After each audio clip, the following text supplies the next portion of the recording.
I'm Emma. And I'm Ellie. And together we are E Squared. Welcome back to another episode of Campus Chronicles. The show brought to you by students for students. And what are we doing today, Emma? Today we have a show about kind of a lot of different things, but mainly because it's the end of the semester and maybe things this semester didn't work out for you the same way you'd hope they would. So we just have a show today about pivoting and how that's okay and what to do if things don't exactly go according to plan, and just some tips and tricks for things like if you failed a class, if you had to switch your major, if you are a bit behind of like your initial plan, just things like that. So yeah, I mean, like, I remember last semester when I was not doing so good in my classes, even though I'd finished out the semester, there was still that residual amount of stress and, like, you know, I'm going to fail this class, am I pass this class, do I need to drop something, or am I going to lose funding? I mean, not like that bad, but, you know, it can be a stressful time of year for some people. So we thought we'd make an episode talking about that and, you know, maybe things you could do to mitigate that or ways to help you feel better. So, yeah.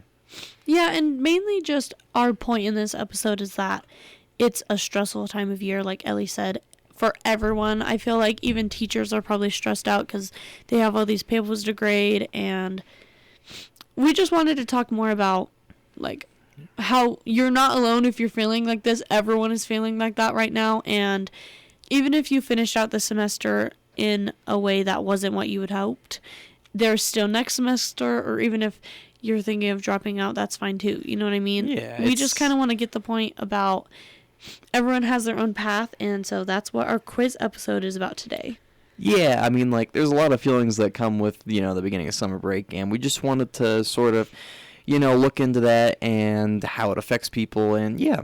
So, with that, why don't we get started on the questions? Okay, so we have a quiz episode today because we figured it was the best way to format this episode because it's a bit of a heavier topic just because it can be disappointing, you know what I mean? Yeah. And so we put it into cute little questions because I think it makes it more fun to talk about. Yeah, it's also more fun to write for us, so. Yeah, and it helps us be a little more creative than just listing out the things, you know what I mean? Yeah.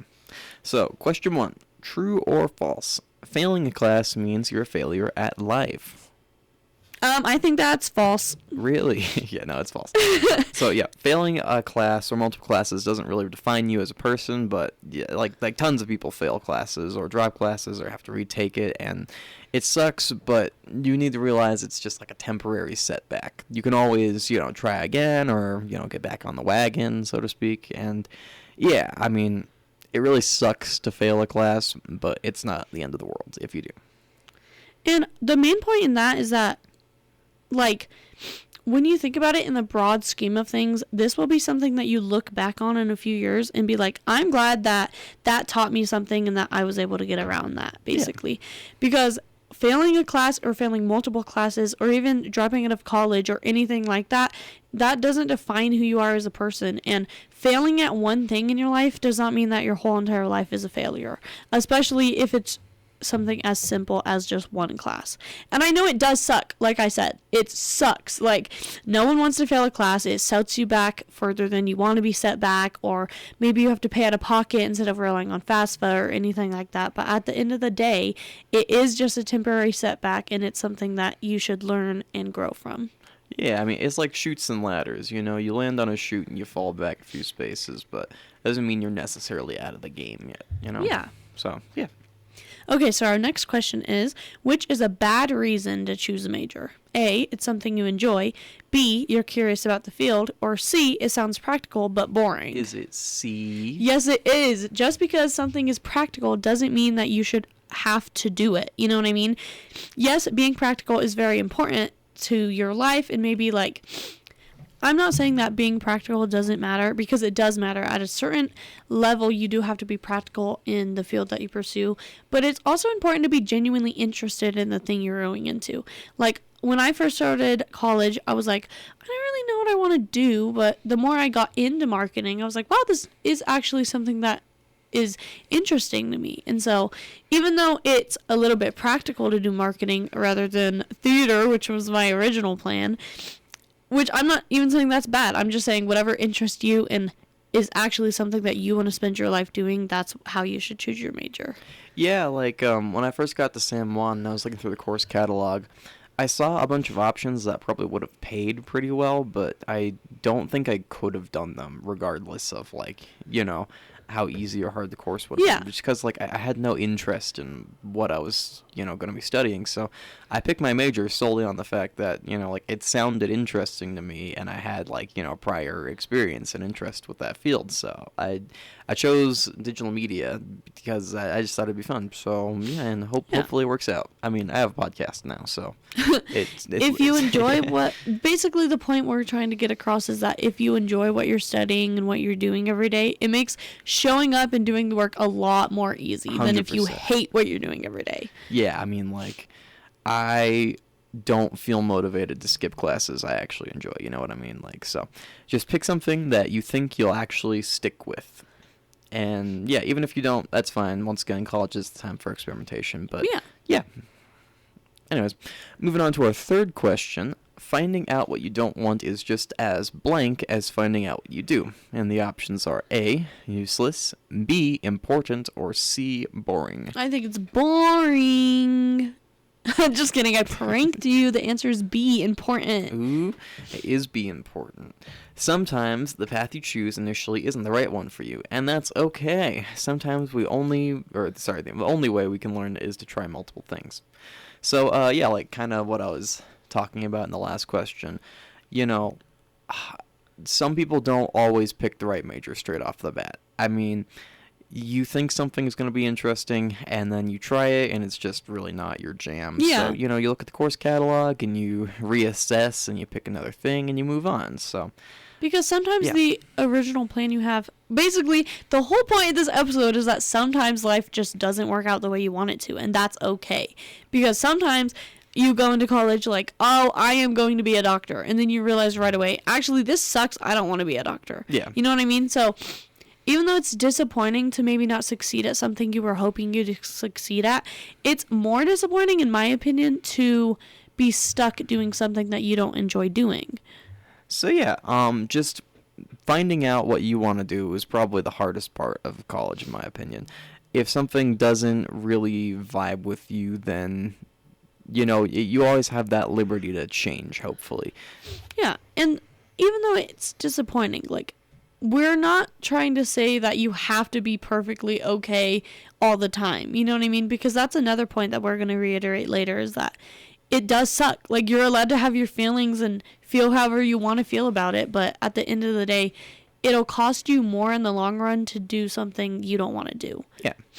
Okay, so our next question is, when you're starting to feel burnt out, the best way to handle it is to A, double down and quickly finish your work, B, work on something else for a while and come back to it later, or C, slow down and ask others for help. I'm going to say A because that's what I always do. Oh, well, that is not the right answer, and you shouldn't be doing that. The correct answer is C, slow down and ask others for help. But in my opinion, I think B is kind of correct in its own way, that sometimes you just do have to walk away and then come back later. You know what I mean? Yeah, I mean, like, obviously you can take little breaks and stuff or work on other things for a while, but when you're dealing with burnout as a whole, it's good to sort of take a step back, look at the problem from a more logical perspective, and then, ask for help if you can. So, it can seem counterintuitive, too, because, like, you think slowing down isn't going to help with your burnout because you want to get through it as fast as possible so you can be done as fast as possible. Because sometimes you just want to get it over with, you know what I mean? But, when it comes to burnout, that's just going to burn you out more. So just be careful when you're doing that, I guess. And if you want to hear more about burnout and tips to deal with it, there's a super cool episode that came out last week of our show. Or not last week, 2 weeks ago, but you know what I mean. Yeah. But one of the best pieces of advice that I ever received was from my high school theater teacher. And she had a policy in her class that when the cast list got posted, if you had a problem with how you were cast or you were curious why you didn't get the role you wanted, she would make you wait 3 days after it was posted, and then you could talk to her about it. Because at the initial moment in time where all of this stuff is happening, all your emotions are like off the roof and going crazy and you just can't focus. So taking even, it doesn't have to be 3 days all the time, but even just taking a day or taking an hour or taking a step back, maybe going get go and get lunch with your friends. You know what I mean? Sometimes just taking a step back is way more helpful than just rushing headfirst into everything and wanting to get it done as quick as possible. That's actually a really cool idea for to cast people. But yeah, like she said, just take your time, slow down, take a step back, take a break, breathe, Yeah. the usual. Anyways, question 5, true or false? It's not uncommon for most college students to fail at least one class throughout their college career. I think that's true. It is true. I mean, I know people who have failed classes. I have friends who have failed classes. Don't tell my parents, but I have failed a class. Everyone fails a class at least once. Whether it be because the course material is too hard or outside circumstances or you just really, really, really hate the class. Everyone does it at least once, I'd say. And if you don't, man, good for you, but, it's something that happens to a lot more people than you think. And even though maybe you're sitting there and being like, oh my gosh, everyone is doing so much better than I am. You don't know that for sure, though. You never know what someone's going through, which is also why you should just give yourself the same amount of grace that you would give your best friend if they were going through this. Yeah. Is the way I like to think of it, because if my best friend failed a class, I wouldn't be like, oh my gosh, you're super dumb. So if I fail a class, why should I think that about myself? Yeah, you never know how good or bad the person sitting next to you is at creative web design. And in my case, it was very, very, very, very, very bad. So, just don't project onto other people or vice versa. It's okay to fail a class, even though it sucks. Yeah. Everyone does it. And there's a lot of outside, what's the word? Factors. Yeah.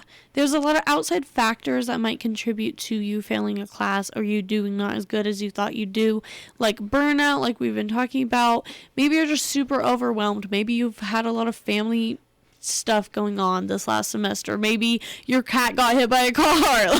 Yeah. Maybe just you broke up with your boyfriend, or you're just having bad mental health. You know what I mean? It's just give yourself the same grace that you would give someone else if they were going through this, and know that even though it may seem like other people are doing better, you never know, and so you should just focus on yourself and try your best. Yeah. Okay, so the next question is, which student is doing college the right way out of these fake students we created? A, the student who graduates exactly according to their initial plan.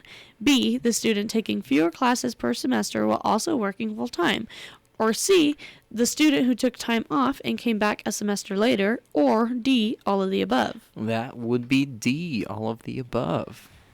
Because the key point in this question is that there's no one right way to do college. Because whatever your path is while going through college is the right way to do it, in my opinion. Yeah, of course. Like, if you go from start to finish perfectly as planned, then that's good for you. But also... And also, I'm jealous if you do that. Yeah, we're both jealous. But also, if you... take a year on college and then something happens and you come back 2 years later and you're doing a different degree and then you switch that degree.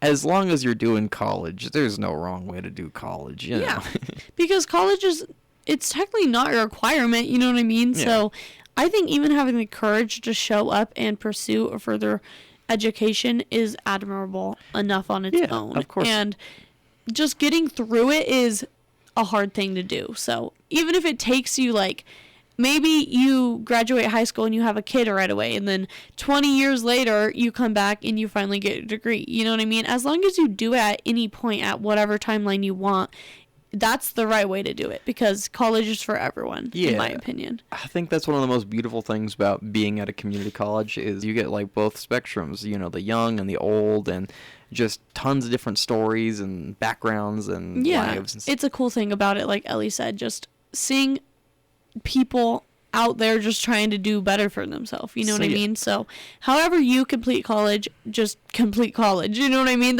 Sometimes that's a pretty cool thing, or not sometimes, all the time, that's a cool thing to say, I have a degree, you know what I mean? Yeah, and even if you don't get a degree, just coming back and learning is important, so as long as you're trying, that's really what counts.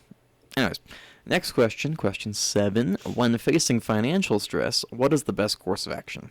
A, learn budgeting strategies and utilize free resources in your community/college. B, cut out all unnecessary spending out of your life, leaving only essentials. Or C, hire someone who is more qualified to handle your finances.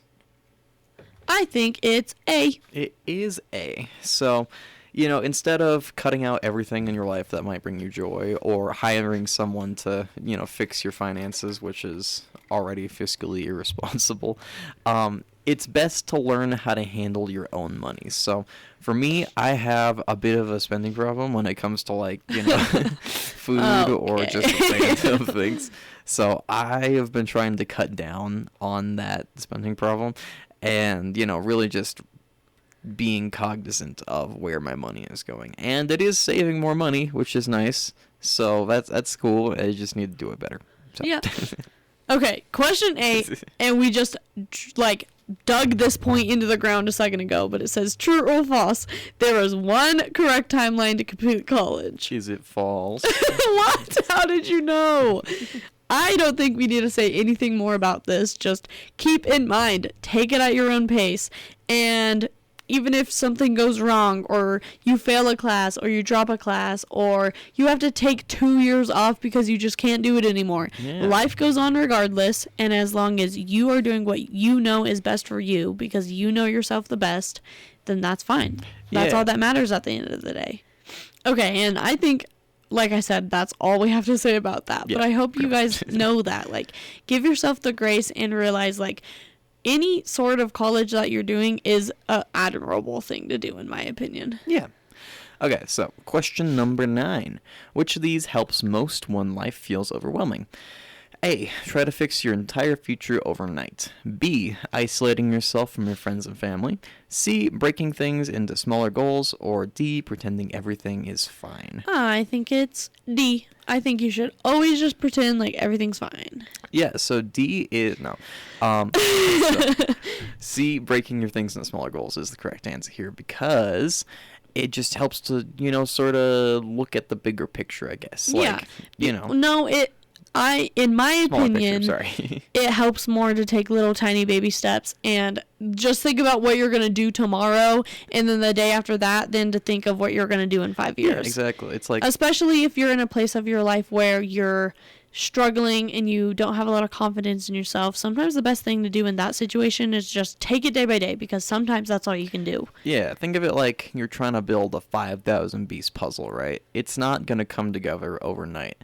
And the best way to start is by, finding the parts that make the most sense. You locate the corners, you build a border, you find all the sky pieces, put them together. It just helps if you do things in steps and you take, looks at the smaller pictures of the large picture. Sometimes you reach a point in your life where you're just super discouraged and it seems like nothing's going your way, and you just it's... The best thing you can do in that scenario is just wake up in the morning. You know what I mean? Maybe you don't have confidence in yourself. Maybe you feel like nothing that you do matters. Maybe you feel like you're stupid. You know what I mean? Sometimes you just feel down. And sometimes the best thing to do in that scenario is just, okay, what am I going to do from 4 to 5? What am I going to do from 5 to 6? What am I going to do from 6 to 7? You know what I mean? Sometimes you literally just have to take it step by step by step. And maybe you found out you failed a class. Okay, what's your next step from there? Okay, take a deep breath and go talk to the advisor. Go talk to FAFSA, and then go get ice cream with your friends. You know what I mean? Yeah. I mean, some days there are just times where you have to get out of bed and try your best. There's no winning, but yeah. It's literally, that's all it takes sometimes. Just get out of bed. Just brush your hair. Just brush your teeth.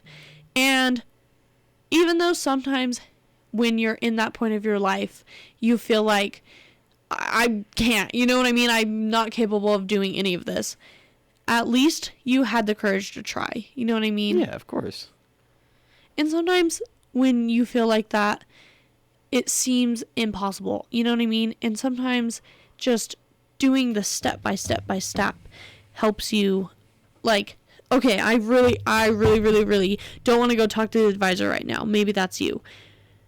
But tomorrow, guess what you would have done? Talk to the advisor. Guess what you don't have to do tomorrow if you do it today? Talk to the advisor. That's basically the point I'm trying to make. Sometimes You just have to think in your head, this is just an hour of my life. This is just 4 hours of my life. You know what I mean? Like, sometimes you just have to get the thing done, and then right after you're finished, you're like, that wasn't that bad. Yeah. Sometimes you just have to do it. Okay, so question 10, and I actually love that this is our last question for the day because it perfectly ties in the point that we were just talking about. Resilience matters more than blank. A, perfection, B, winning, or C, being right. Is it A, perfection? Yes, resilience matters more than perfection because guess what? No one's perfect. Yeah, I mean, like, do you think that some of the most successful people in life, you know, just woke up perfect every day, doing the best they possibly could ever?